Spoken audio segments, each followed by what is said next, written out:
What's going on, everybody? It's Zach the Jedi Otaku. It's time for the next episode of RWBY, or chapter, I should say, Volume 4, Chapter 5, Menagerie. So we're going to get to see the home country for the Faunus. It's going to be fun. Last episode, we had our quick little bit with Oscar the Compost King / Ospin. For those of you who have been chatting with me or have their own theories, my idea is that Oscar is the reincarnation of Ospin, but it's kind of more like Avatar in that Oscar is able to access his former self in the form of Ospin, and Ospin is taking an active role in informing his new incarnation, kind of the way that Avatar Roku talked to Aang. It's not exactly a one-to-one comparison, but that's the way I feel they're trying to kind of go in that sort of direction. A lot of people were confused on my ideas for Raven and Crow and Yang and their abilities as dealing with the red eyes, and my idea that their whole tribe has red eyes and that it's maybe a comparison to Ruby and the silver eyes. A couple of you made comments though about Emerald having red eyes, so that may nix my idea. However, I still think there's something to it, just the way that we know that colors are very significant in this world and that people with specific color eyes are something. You know, Oscar has the green, brown, gray eyes that are kind of a mix between that kind of look like Ospin's eyes a little bit. Yang's eyes go from purple, her normal purple, which is a combo of the two colors, I think, from Tai and Raven to form the purple. But when she activates her semblance, it becomes red. So I think there is an indication that the tribe, or at least the family line of Raven, Crow, and Yang, there's something to do with their semblance and their eye color. I think there's something connected. I may be completely wrong, but that's what I think. That's why I speculate at this point. So maybe we'll find out more about that this episode. Probably not, because we're focused on the Faunus. But those are just kind of my thoughts and my ideas. So let's just get into it. Ready? Let's do it.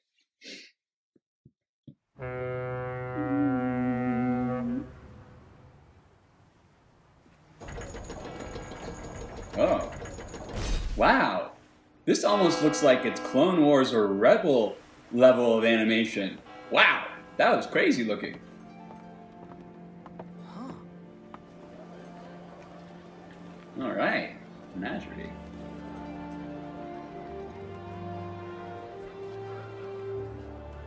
Wow, this is very cool looking.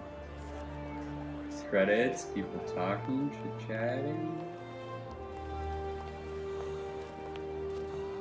This looks like a good, busy place of commerce. This is the one place everyone can feel safe, no matter who or what they are. Wow.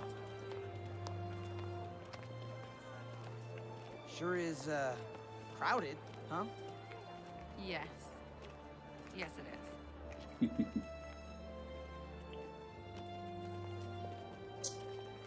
Is it always so feels cramped?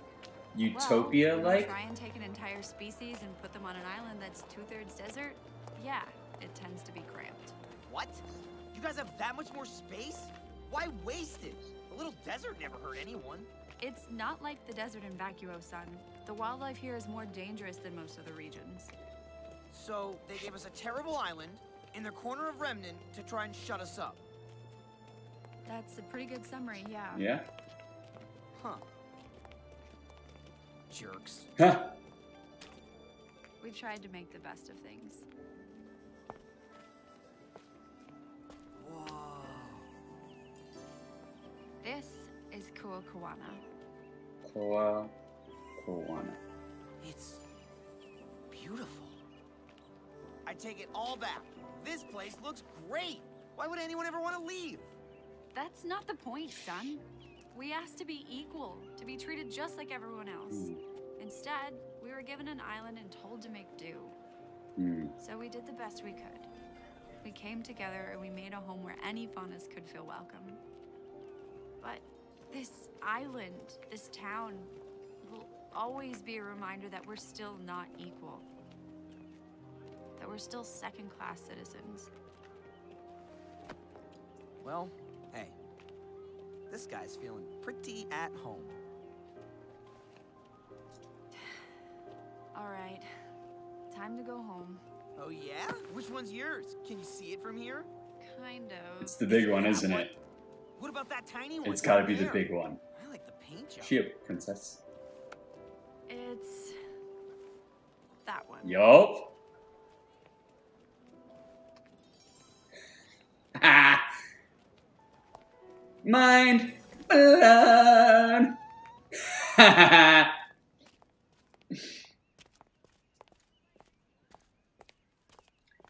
Wealthy family. Status. What is it? It's just been A long a time. long time Yeah. since I've seen my parents. Well, you came all this way. Knock knock. Just one. Okay, if we're being honest, that's kind of intimidating. That's the big guy from the. Yeah, it's those guys. Okay, from the intro. Blake? Hi, Mom.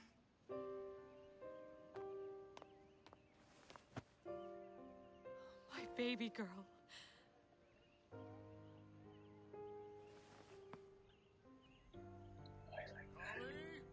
Folly.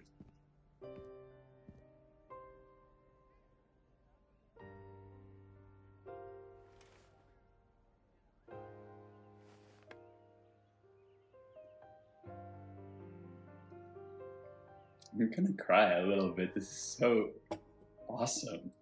We were horrified when we heard the news. The Kingdom of Vale wasn't perfect, but it certainly didn't deserve what happened. We were both so worried. Please, I knew she'd be fine. That isn't the slightest bit true. You should have seen him pacing. You guys have nothing to worry about. I've seen your daughter in action before, and trust me, she's got some moves. Doesn't know she's a fighter. And what exactly do you mean by that, Mr. Wukong? Yeah, monkey. Well, you see, sir, it's just that, you know, she's such a good fighter and all. And as a fellow fighter, I have a lot of respect for her. Why is he here And her again? fight, but also for her. But because of her He fight, just I kind don't of know. followed me I'm not home. saying she's not good looking. She is. I see.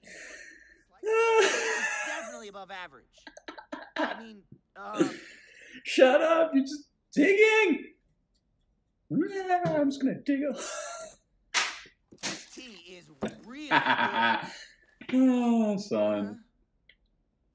I like him. Darn it, I completely forgot about the meeting. Gira? Give me a Gira. moment.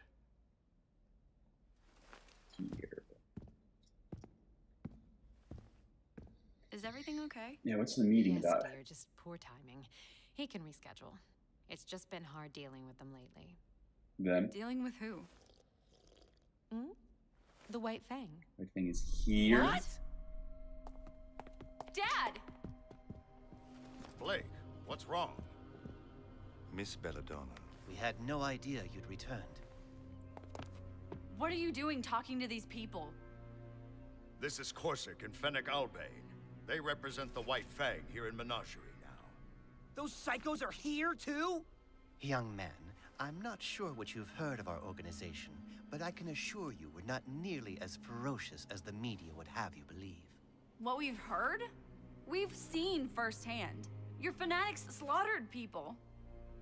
What is she talking about? Precisely what we came to discuss with you, Your Grace. Grace. Is everything all right? Wait, you guys seriously don't know?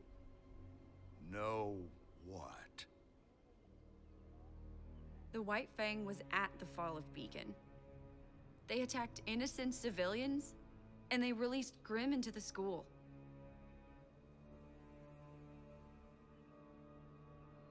Is this true? Sadly, Your Grace, it is. Don't act like That's enough. Explain yourselves. Though it pains us to admit, it has become apparent that the Vale branch of the White Fang is no longer operating under orders of High Leader Khan.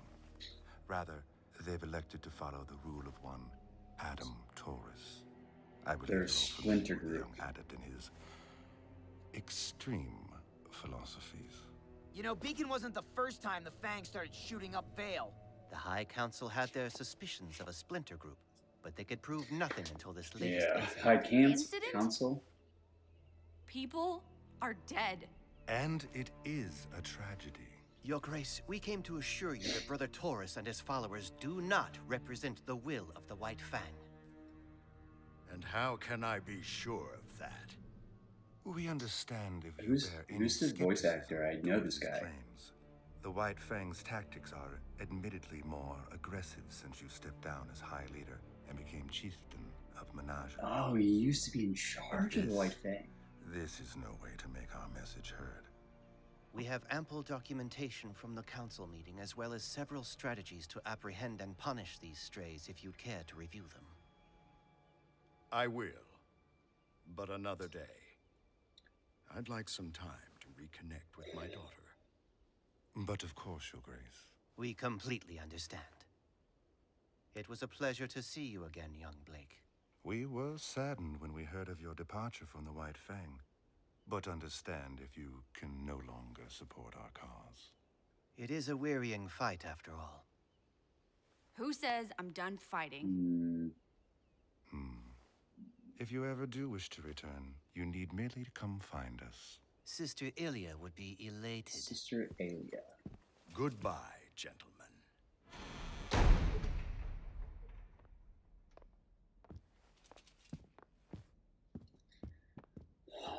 So, those guys were creepy. I really don't like you. Mom likes, Dad doesn't. Alright.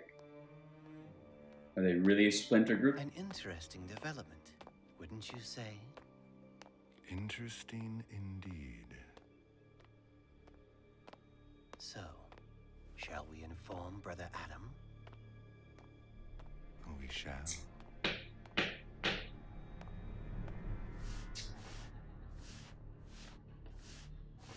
Double crossers. Oh, shoot. Tyrion. I was hoping you could help me find someone. Oh, goodness. He is creepy. That was an awesome, very, very cool episode. A lot to digest going in there. First things first, like, every episode has just, the level of animation from episode to episode just continues to get better. This one just made me feel like it was the same level of quality that they have on Clone Wars and Star Wars Rebels. It was that good. Just crazy. Very awesome. And it's so cool to watch the progression of animation from Volume 1 through now. It's just one of those things that's just so awesome. Kind of like Dragon Ball Z Abridged. You know, the Team 4-Star guys, when they first started, their level of ability was very minimal compared to where they're at now, where they're just a high caliber production level team. They're up there with any other professional animation team at this point. So it's really cool for watching Team 4-Star and the Rooster Teeth team here. It's just really awesome stuff to watch. We got to learn more about Menagerie as a whole. There's still the concept of racism and feeling like lesser people, while at the still time having your own home country. It's kind of like the Middle East a little bit, where Israel, and then you have Egypt, Pakistan, all of those countries in Iraq, they all are home countries to their own people, whether they're,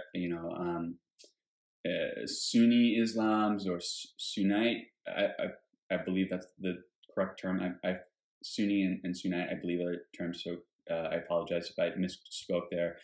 Jewish people, you have Turkish people. It's really cool how there is those. It's very similar to our own world, Menagerie, and our own issues with people of different religions. It's very interesting and very not similar, similar, but just very interesting juxtaposition to see those things. The town is called Koa-Kawana, I believe. It's really interesting how it's kind of this tightly packed in environment. And if we know animals generally like to have their own space. They don't like to be around other animals, and a lot of species don't like to be around other animals of their own species. So it's interesting that the faunists, who are basically animals or humanized animals, are pushed together in such a small space, and yet it seems outwardly like they are all getting along. Everyone is okay with the crampedness of space, which could mean that there might be a civil war down the line of Menagerie. That would be way, way down the line, but it could be a thread that they use in one of the other volumes. So that's something to keep in mind for going forward. I like that it's 2/3 of Menagerie is just covered in desert, an exact replication of Australia, more or less, in that the outback, and it's just super dangerous, even crazier than Vacchio, which I would imagine is probably closer to a Middle East version of a desert, or even an African version of a desert, where there's a lot more luscious life kind of going around, and there are patches of life, of oases. But on Menagerie, it's like just straight desert, and everything that's evolved there has evolved to be as deadly and dangerous as possible. So I thought that was a very cool comparison, another kind of broadening of the world of Remnant. Very interesting stuff. I loved getting to know Blake's family, the Belladonna family. So we have Holly and Guerrera. Very cool, and it adds so much more nuance and levels to Blake's character, in that not only was she part of the White Fang, but she was the daughter of the leader of the White Fang at one point. So it's very interesting. He's no longer Guerrera is no longer the leader of the White Fang, but he is now in charge of Koa-Kawana and in charge of Menagerie as a whole. Very cool, interesting nuances there. I like that Holly likes Sun and Guerrera hates Sun. That whole scene was really funny with, Sun just digging a hole. Really interesting stuff, because now we know that there are different groups, potentially different groups within the White Fang, at least outwardly to the public.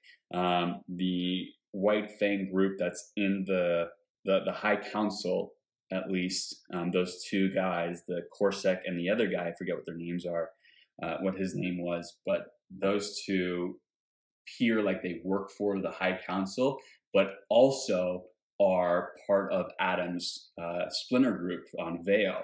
So I don't know if that means that the entirety of the White Fang is that extreme, or if it's simply that Adam has ties in different factions of the White Fang to make sure that whatever resources he needs to get his goals accomplished, he can use that effectively in a way by having his own agents within different parts of the organization. Really interesting stuff.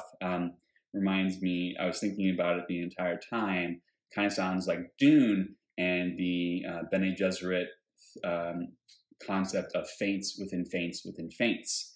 There's lots of these little workings and going on, which makes the ultimate goal so much more mysterious and compelling to learn about.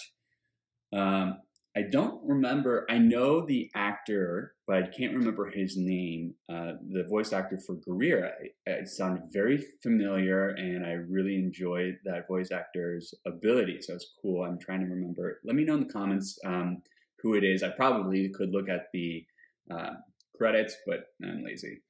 The only other two things is we have Sister Elia, who's also part of the High Council, and we ended with Tyrion, looking like he was at the same pub or bar that Raven and Crow were at. It looked like quickly. I didn't really get a good look at it, so I can assume the next episode is going to be Ruby and Team Ranger. So it'll be cool to watch. Yeah, that's all I got for this time. So like, comment, subscribe down below. Let me know what you guys thought of my reaction and my review. And as always, Jedi Otaku out.